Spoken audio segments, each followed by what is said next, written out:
Hindi na sila yung part-time attenders, hindi yung attend ako sa Sunday, sa sunod hindi. Nagawa ko na naman yung last Sunday, sa Sunday ayoko. Doon naman ako. Nag-attend na ako last Sunday. They prioritize Sundays. They prioritize every fellowship the church has. Huwag natin gayahin itong gawain na hindi natin alam, hindi natin nakikita. Minsan nabibigyan tayo doon sa faith, sa payo ni Satanas na, ng church.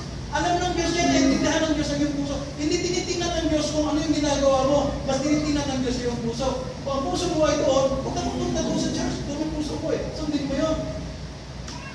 At sabi na, if it feels good, then do it. Nakikita niyo, sarap na. Or you're missing the point. If you're a Christian, every believer should prioritize ministry. Every fellowship.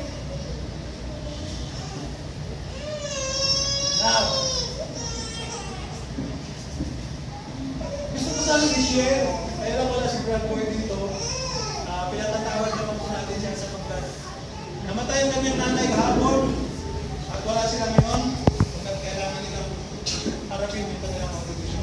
Pero isang bagay na sinasalituhan ko siya, kagabi sabi ko, top priority niya, Panginoon. Si Brad Boy, kilala lang siya ng Kingsmen, pero mayroong ilang mga Kingsmen hindi siya kilala sapagkat ayaw nilang kilalanin ang kanilang sarili at kabilang ng Kingsmen. Pero kilala siya ng maraming mga membro ng Kingsmen. Si Brad Boy, driver yan sa lugar na yan.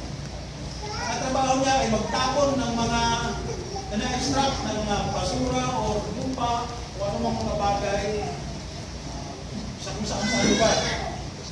At dahil siya na kahit Sunday ay magtrabaho siya.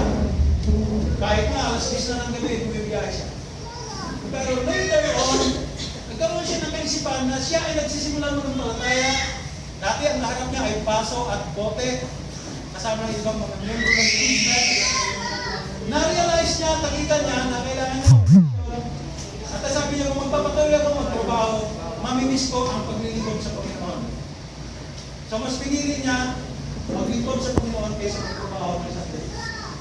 Para huwag siya mag-ubiga, nag-retire siya o nag-resign siya sa kanyang trabaho. Kung gusto niya maglingkod sa Panginoon. Bilang tao nag-decision yan. Bilang mga tao, ilalim naman yung sarili. Salamat ka lang wala siya, baka umiyak pa kung dito.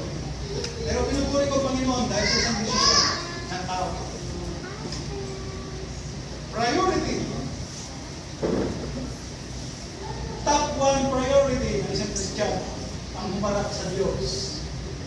6 years, 6 days, na binigyan ko kayo ng opportunity na magtrabaho, sabi ng Panginoon. 7th day, you have to rest with me. 6 days ginawa niya ang mundo.